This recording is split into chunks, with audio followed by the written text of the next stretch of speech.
Hello. Mioi kaya marumama ingonda message thare question kaya mahange habdi face oil je kamaina season aduino karam kanda tai doino no moda kaya rak tai gani adagi nuti tai doira adu mama yama mahange face oil asi mato karam na season gani haina ayu chage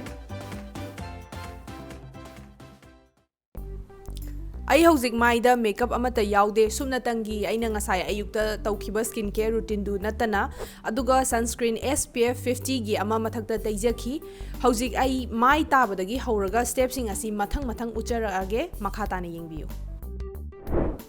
ahanbada oil based cleanser ama lauzare oil based cleanser si chumnagi cleanser ga manade makhoi si thau yawba potni aduga akhoi gi sunscreen makeup adagi amotpa leiba sing adu skin dagi lauthokpa matamda mai da sokhande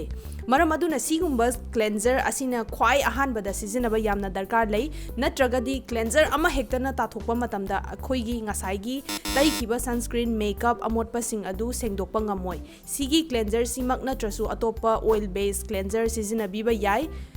Kauri da su taithokpa kaubiganu sumaina minute ama animuk tauraba matungda maidu ising achambana thadokpiro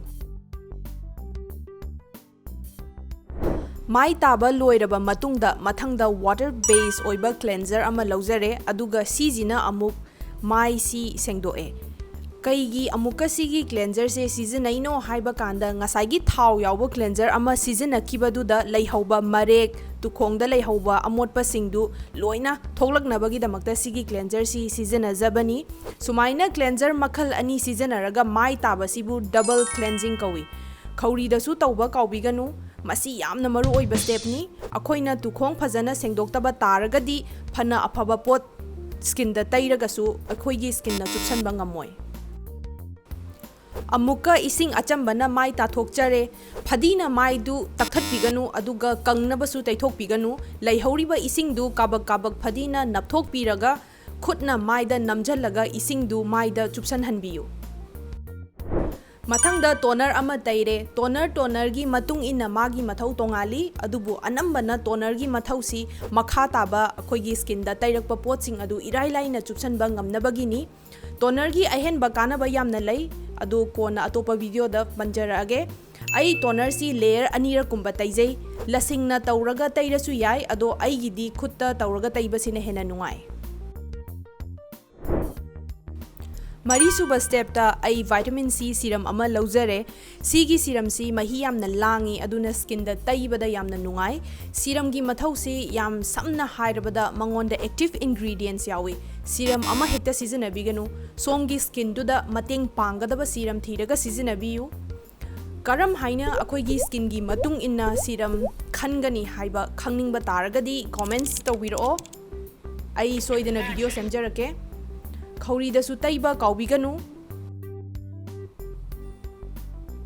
Aigi skin da serum asi loina chupsan gray haira matungda mathangi step ki damakta skin si ready oire Hauzik mayamna ngainariba step yaurae Face oil haibadi maigi thau ama lauzare masi aigi skin ga chana jaba thauni masi gi thau asi mahi yamna langbasu oide aduga yamna nangbasu oide thau si khutta taknaraga khara sagat hallaba matungda maida taijare thau ama hekta taisan ba yade isa gi skin type ka chana ba thau taibi gadabani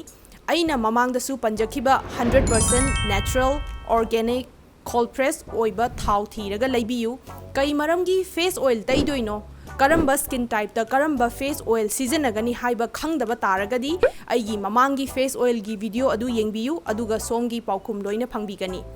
khauri da su taiba kaubiganu akhoi gi ahanba skin sina khuijalakpa matamda khauri khutnam mitki jaga sidai sina hana khuiba urakani masi kaubiganu sumaina tawdana ai minute manga muk massage tawjare maida Sina aigi maigi muscle da pothahali aduga blood circulation haibadi e marang kaina chelhalli aduga kaidonung da skin du makha da chingthabiganu mathakta adum chikhatpiyu masina skin du tingna leinabagini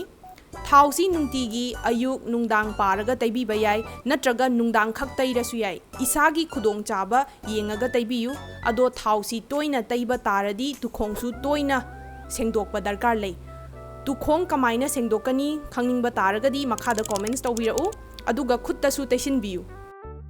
minute 5 ಮುಕಿ ಮತುಂಗದ ಐಗಿ skin ದ ಥಾವ್ ದು ಚುಪ್ಸನ್ಖ್ರೆ ಖರ ನಂಗ್ಬ ಥಾವ್ ಒಯ್ರದಿ ಮತಂ ಚಂಗಿ ಚುಪ್ಸನ್ಬದ ಅದುಗ ಖರ ಪಾಬ ಥಾವ್ ಒಯ್ರಗನ ಥೂನ ಚುಪ್ಸಲ್ಲಿ ಮಸಿ ನಿಂಗ್ಸಿಂಗ್ಬಿಯು